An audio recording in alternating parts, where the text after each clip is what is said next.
وبدني بما يغنيني عمن سواك ساكرا أطاعك ونعماك غير قاصد إلا إياك يا الله يا رزاق. قال الله تعالى في كتابه الكريم يا أيها الذين آمنوا اتقوا الله حق تقاته ولا تموتن إلا وأنتم مسلمون. Ma'asyiral muslimin, jamaah keluarga besar pengawasan jimat jamaah iman mantep ati tentrem yang saya hormati sekaligus saya banggakan. Pada kesempatan kali ini perkenankanlah Al-Fakir ingin menyampaikan tentang beberapa penyakit hati. Manusia memiliki segumpal darah dalam hadis riwayat Imam Al-Bukhari dan juga Imam Muslim, ala inna fil jasadi mudghah. Dalam tubuh manusia itu ada segumpal darah. In saluha saluhal jasadu kullu. Kalau segumpal darah itu sehat, maka tubuh juga akan sehat. Semua anggota tubuh sehat. Wa in fasada al jasadu kullu. Tapi kalau segumpal darah itu sakit, maka semua tubuh ikut sakit. Ala wahyal qalb, dan itu adalah jantung atau hati. Melalui majelis yang mulia ini, saya ingin menyampaikan babakan penyakit hati. Ada banyak macam penyakit hati. Salah satu penyakit hati adalah hubbud dunya. Apa? Bapak-bapak sekalian? Hubbud dunya. Napa niku hubbud dunya? Napa Pak Joko? Hubbud dunya niku napa? Mencintai dunia secara berlebihan. Apakah mencintai dunia itu dilarang Pak Torik secara berlebihan? Iya. Tapi sewajarnya memang itu fitrahnya manusia. Semua kita doyan duit, setiap kita mencintai dunia, tapi ada porsinya Pak. Tidak boleh porsi hubbud dunia ini mengalahkan porsi hubbul akhirah. Sebagai seorang mukmin, sebagai hamba Allah. Dan umumnya manusia itu berpikir kalau hubbud dunia ini penyakitnya wong sugih. Gini apa betul? Jadi seolah-olah penyakitnya orang kaya itu adalah hubbud dunia. Orang kalau punya mobil mewah, rumahnya besar, kemudian hartanya di mana-mana, itu disebut hubbud dunia. Padahal hubbud dunia sebagai penyakit hati bisa mengenai orang kaya, bisa mengenai orang fakir. Iya. Ya wong sugih ya iso kena hubbud dunia. Wong melarat, wong miskin, wong randuwe nggih saged kena hubbud dunia. Sebagai permisalan aja, contoh saja nih. Sebagai permisalan. Bapak-bapak yang mungkin sekarang ikut Thariqah, nggih, Pak Joko dan lain-lain yang ikut atau berbaiat kepada salah satu Thariqah. Ada tokoh Thariqah namanya Abu Hasan Asyadili. Ya, Syekh Hasan Asyadili. Syekh Hasan Asyadili ini ya, itu punya murid 6.000 orang, Pak. Kurang lebihnya 6.000 orang. Dan murid-muridnya itu ditanggung hidupnya. Gaya hidupnya Syekh Hasan Asyadili itu pakaiannya apik, yo wangi, Pak. Zaman dulu pakaiannya bagus dan juga harum. Kemudian mobilnya itu atau kendaraannya itu, kalau zaman dulu itu kalau bukan kendaraan mobil ya Pak, tapi zaman dulu itu yang ditarik kuda itu namanya apa Pak? Dokar, andong. Jadi andongnya Syekh Hasan Asyadili itu ditarik oleh 2 kuda, dan kudanya ini adalah kuda besar Pak, dengan ukuran besar. Ya, saya ulangi lagi. Kendaraannya Syekh Hasan Asyadili itu ditarik oleh 2 kuda dan termasuk dosa besar. Artinya apa Bapak-bapak sekalian? Syekh Hasan Asyadzili dengan gaya hidupnya saat itu, ukuran saat itu termasuk ukuran mewah, Pak. Tapi kenapa beliau tidak disebut sebagai hubbud dunia? Karena beliau dalam benaknya itu tidak pernah terpikir pun secuil dari kekayaan yang beliau miliki. Sementara murid-murid beliau yang fakir itu menuduh beliau sebagai, ada sebagian muridnya yang menuduh sebagai apa? Hubbud dunia. Padahal yang hubbud dunia itu adalah orang tersebut yang menuduh. Meskipun dia itu fakir, tapi tiap hari perilakunya adalah mengejar dunia dan dunia. Jadi Bapak dan saudara sekalian perlu difahami bersama bahwa hubbud dunia itu penyakitnya orang kaya dan juga penyakitnya orang fakir. Jadi orang fakir seperti umumnya masyarakat itu bisa jadi terjangkiti penyakit hubbud dunia. DE fakir tapi ora wengi, ora esuk, rawan ra sore, dia hanya mikir dunia. Sementara ada orang yang bergelimang harta, dia memiliki kelonggaran ekonomi yang sangat luar biasa, yang sangat luas, tapi pikirannya akhirat. Jadi ini yang membedakan Bapak-bapak dan saudara sekalian. Mari yang membawa Al-Quran bisa dibuka Al-Quran surat Al-Hadid ayat 20 atau ayat yang ke-20. Surat 57 ayat ke-20. Allah Subhanahu wa taala berfirman, "I'lamu annamal hayatud dunya la'ibun wa la'wun wa zinatun." Ketahuilah oleh kamu sekalian bahwa kehidupan dunia itu adalah la'ibun, permainan, wa la'wun, sendau gurau, wa zinatun, dan juga perhiasan. Kita di sini apalagi dunia modern banyak permainan ya Pak. Dari mulai yang offline sampai yang online, permainan yang hakikatnya yushghilukum anil akhirah, menyibukkan kita ya sampai kita itu lupa dari akhirat. Banyak loh, nggak cuma anak kecil ya Pak. Orang tua yang main FF itu nggih enten Pak. Jadi orang tua yang main game online sampai terjebak pinjol atau utangan online gara-gara bermain online itu. Permainan-permainan yang menyibukkan kita sehingga kita itu lupa akhirat. Sebenarnya HP ini juga bentuk dari permainan, Pak. Berapa banyak orang terlena dengan handphonenya, berapa banyak orang terkesima dengan mobilenya itu, sampai dia itu melupakan kewajiban-kewajiban keagamaan, rutinitas keagamaan. Bapak-bapak yang ada di Jimat ini meluangkan waktu 2 jam kurang lebih untuk tidak megang HP, zikir, membaca kalimat-kalimat thayyibah, membaca Al-Quran dan pengawasan. Alhamdulillah, ini bentuk mujahadah loh Pak. Bentuk mujahadah fisabilillah. Jadi berjuang di jalan Allah itu tidak harus menggunakan senjata.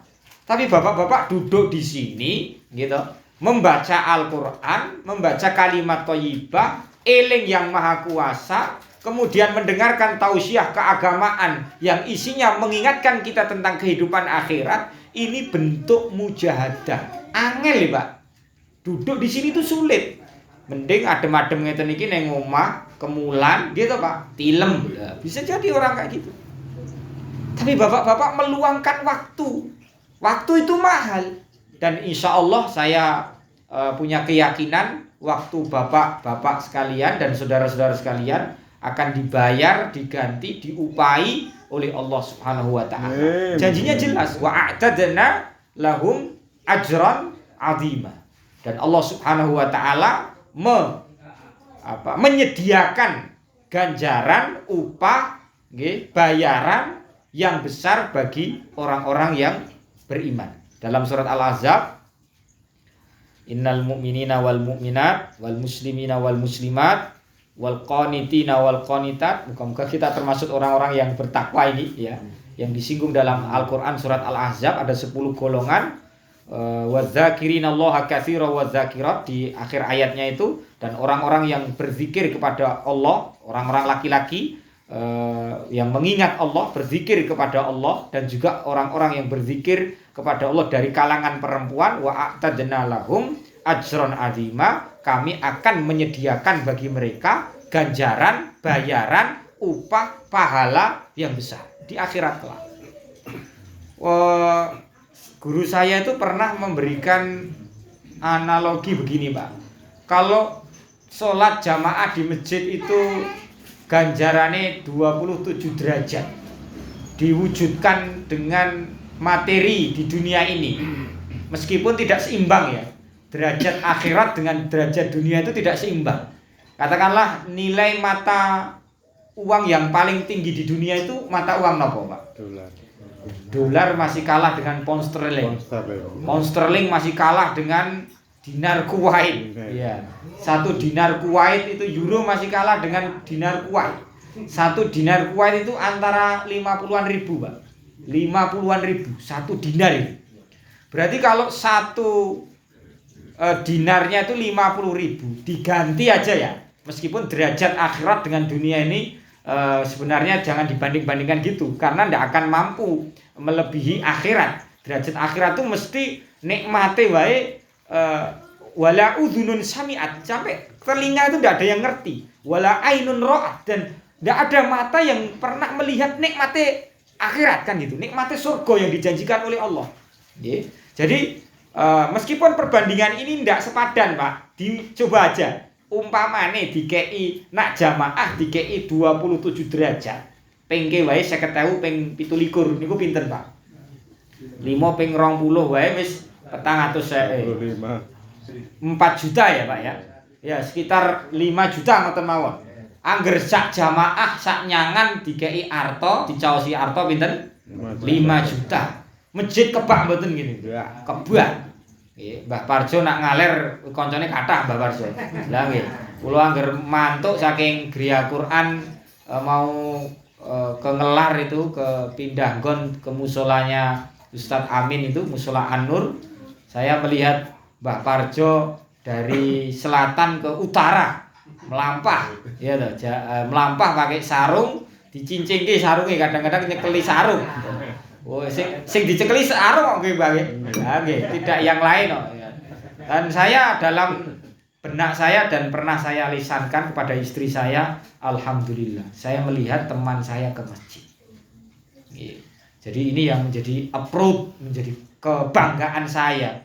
Saya tidak pernah bosan-bosan ketika diundang Pak Budi ke sini itu, karena ternyata orang sini yang ngugemi wajib sholat 5 rakaat. Ini saya betul ini, Pak. Saya apresiasi kalau jenengan iso sholat 5 waktu itu, saya apresiasi. Di masjid, di musola, kalau memang repot tenggriya, yang penting sholat. Nah, itu saya apresiasi sekali. Sampai segitunya, Pak. Ya. Jangan sampai permainan dunia ini melupakan akhirat kita. Walahwun sendau gurau. Ya bolehlah sesekali pengajian gojek itu boleh, Pak. Tapi saya itu kuping saya ini ya termasuk lebar, Pak. Jadi di HP saya itu ndak cuma orang Nahdiyin saja, tapi ada juga orang Muhammadiyah, dan sedikit banyak ada orang NU yang men-screenshot statusnya orang lain, katakanlah. Kayak pengajian apa konser gitu. Terus kemudian dikirim ke saya, Pak Torik kalau kayak gini gimana? Sebenarnya gini, Pak, saya ingin mengomentari.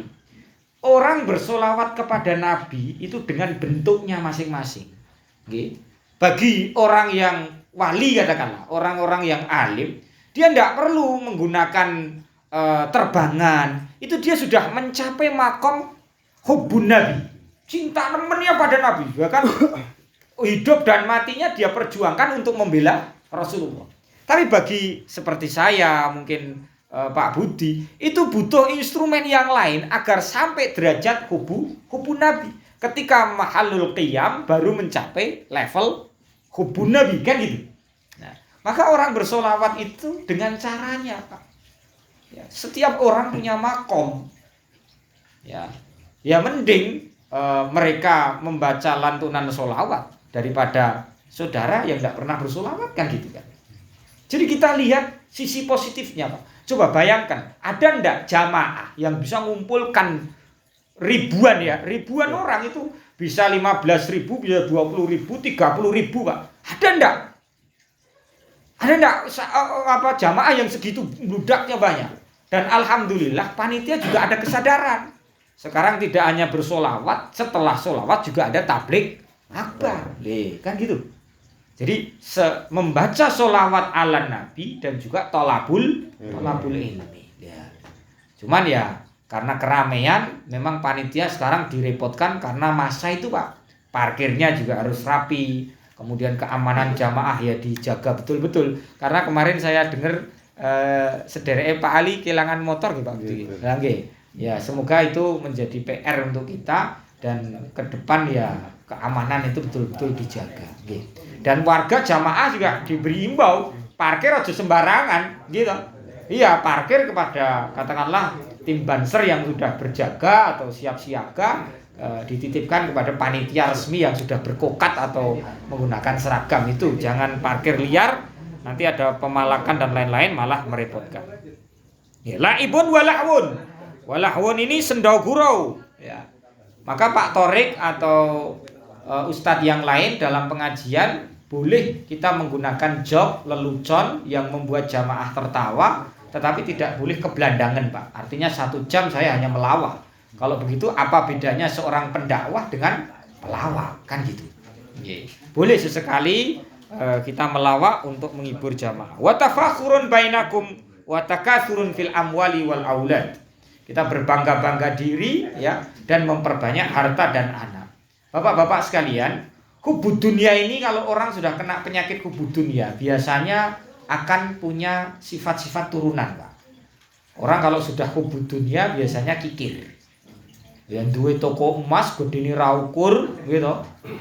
Emas itu, Pak. Itu pernah itu ada cerita di zaman awal kemarin itu 1 Muharram ya. Kan tentang ada seorang Yahudi yang sedekah nggih kepada seorang muslim, kemudian dia masuk Islam gara-gara keutamaan 10 Muharram itu. Ya, ceritanya itu ada seorang fakir, muslim tapi fakir, minta sedekah, minta roti lah untuk buka puasa. Ning ora dikei. Njaluke kambek bos emas. Bisa bayangkan, Pak.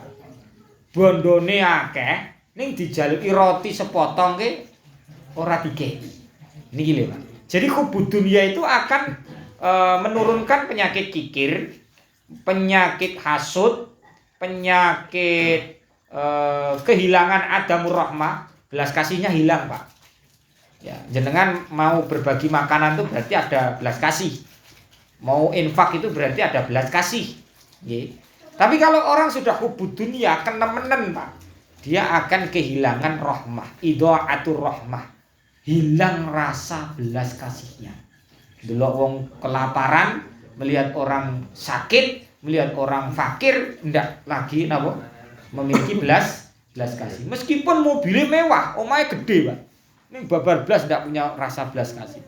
Kalau jenengan lewat di jalan kok ada iba, delok wong ngemis kok ya mesake, delok wong ora duwe mlaku ya mesake. Lah itu berarti bapak-bapak di dalam hati bapak-bapak ada kelembutan yang Allah tanamkan. Karena agama Islam itu adalah agama yang rahmatan lil alamin. Nah, Bapak dan saudara-saudara sekalian, ini penyebab hubud dunia itu apa? Ya, penyebab hubud dunia itu saya sebutkan satu saja. Penyebabnya adalah kita terlalu mendewakan dunia. Apa-apa nak wis diukur dunya, ya is repot, Pak. Serius. Kerepotannya itu ada di situ. Terus bagaimana cara menghilangkan hubud dunia? Atau piye caranya kita terhindar dari hubud dunia? Caranya adalah dengan memperbanyak membaca Al-Quran. Tilawatul Quran. Ya, ini amalan yang paling hebat itu ya saya kira amalan membaca Al-Quran. Itu karena itu kalamullah, Pak. Nabi sendiri juga mentadarusi Al-Quran bersama Jibril. Ya, monggo kalau di sini di musola itu tadarus Al-Qur'an. Saya kira di tiap masjid ada itu orang bertadarus Al-Qur'an itu ada. Di setiap sekolahan pagi sebelum belajar terutama yang madrasah itu membaca Al-Qur'an, membaca Asmaul Husna itu. Terus memperbanyak mengingat mati. Memperbanyak mengingat mati juga menghindarkan kita pada hubbud dunya. Tadi dari rumah saya ke Pandean lewat kuburan, Pak. Tapi di dalam perjalanan saya itu saya membaca ayat 1000 dinar. Iya, Jan, ayat 1000 dinar. Wa may yattaqillah gimana? Wa may yattaqillaha yaj'al lahu makhraja wa yarzuqhu min haitsu la yahtasib wa may yatawakkal 'ala Allah fa huwa hasbuh innallaha balighu amri qad ja'alallahu likulli syai'in qadra. Saya baca itu berulang-ulang, Pak, enggak cuma sekali. Terus saya baca ayat yang mujalabah lirizqi, sama juga dengan ayat 1000 dinar. Qulillahumma malikal mulki tu'til mulka man tasya wa tanzi'ul mulka mimman tasya wa tu'izzu man tasya wa tudhillu man tasya biyadikal khair. Terus kemudian ayat berikutnya tulijul laila fin nahar. Terus sampai 2 ayat pemicu rezeki. Terus saya membaca Asmaul Husna. Yang saya baca itu Ya Rozak, Ya Rozak, Ya Rozak. Entah berapa kali saya baca itu. Cuman dalam perjalanan ke Masjid Al-Huda Pandean itu saya cuma baca Ya Rozak. Terus kemudian saya baca Ya Rozak, Dzul Quwwatil Matin, ya Urzukna, Ya Rozak, Ya Rozak itu terus sampai saya melewati kuburan. Otomatis zikir saya berhenti dan saya mengucapkan Assalamualaikum ahlal kubur minal muslimin wal muslimat wa inna insyaallahi lahikun nas'alullah lana wa lakumul afiyah. Saya gitu. Ya saya ngingetin kalau saya juga akan jadi penghuni kubur. Ya, artinya yang saya kejar di dunia ini akan berakhir pada liang lahat, liang kubur gitu.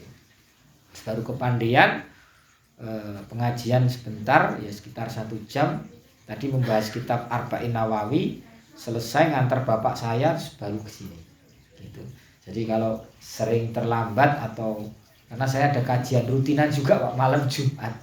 Jadi Al-Huda Pandean. Oke. Ada pertanyaan? Monggo silakan.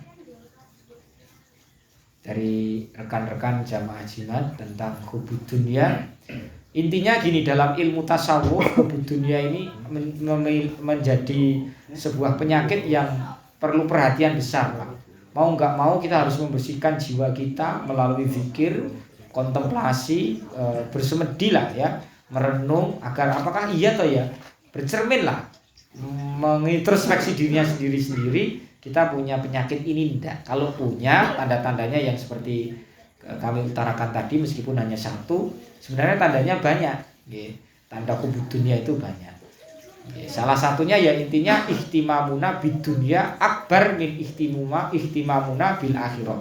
Perhatian kita pada dunia itu lebih besar, lebih ngeri dibandingkan perhatian kita kepada akhirat. Pak lah, aku kan kerjaku wae wis 12 jam loh, Pak. Beda, Pak. 12 jam yubda bi bismillah. 12 jam yang diawali dengan bismillah kuwi dadi napa? Akhirat. Nilainya jadi akhirat. Lho kan orang terus ngira Pak Torik lah kayak para buruh-buruh pabrik kayak kerjane 12 jam lho ya. Kayak kan ya wis ngentekke donya to, Pak. Oh ya ndak. Kalau dia pergi memang bismillahirrahmanirrahim, aku niat glidik nggo makani anak bojoku ben anak bojoku tetap bertauhid, tetap menyembah Allah dalam milahnya Nabi Muhammad, ya sudah. Itu menjadi nilai akhirat, kepentingannya menjadi akhirat gitu. Jadi ini ya tergantung pada innamal a'malu binniyat. Niku mawon ingkang saged kula aturaken, kurang lebihnya saya mohon maaf. Akhirul kalam, wassalamualaikum warahmatullahi wabarakatuh. Waalaikumsalam. Nggih, mulai temilo ya. Aku akan balik ke Yai. Ya, saestu sakit kita berarti tidak manfaat itu. Para jamaah sakit kita laksanakan atau sanggup gitu itu lain-lain. Dengan telepon berikutnya, konsulnya paling pun Bapak Ketua, Bapak Siparda, pada semuanya.